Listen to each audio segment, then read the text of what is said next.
Sebuah insiden kebakaran besar melibatkan mobil listrik Mercedes-Benz EQE terjadi di parkiran bawah tanah sebuah kompleks apartemen di Incheon, Korea Selatan.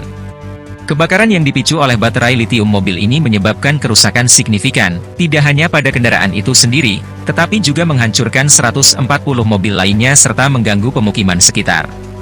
Menurut laporan dari Nikkei Asia, api yang membara selama 8 jam ini tidak hanya menghancurkan ratusan mobil, tetapi juga mengakibatkan cedera pada 20 orang warga. Banyak penghuni apartemen yang harus mengungsi untuk menyelamatkan diri.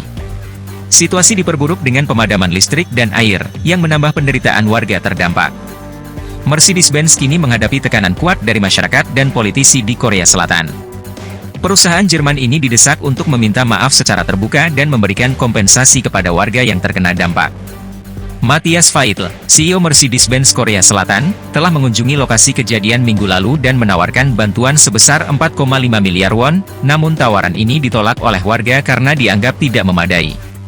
Lee Yong-woo, anggota parlemen dari Partai Demokrat yang mewakili distrik tempat kebakaran terjadi, menegaskan dalam konferensi pers bahwa Mercedes-Benz harus segera memberikan kompensasi yang sesuai. Warga di kompleks apartemen ini mengalami kerugian besar akibat kebakaran, termasuk pemadaman listrik dan air, kata Lee. Mercedes-Benz Korea Selatan harus memberikan kompensasi yang layak dan segera kepada warga yang terdampak tanpa syarat apapun, tambahnya.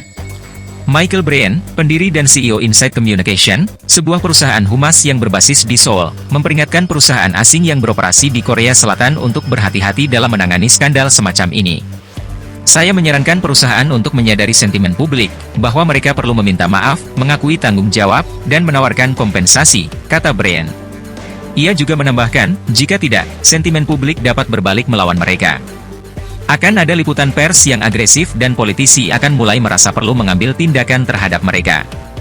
Saat ini, kepolisian Incheon masih melakukan penyelidikan untuk mengetahui penyebab pasti kebakaran.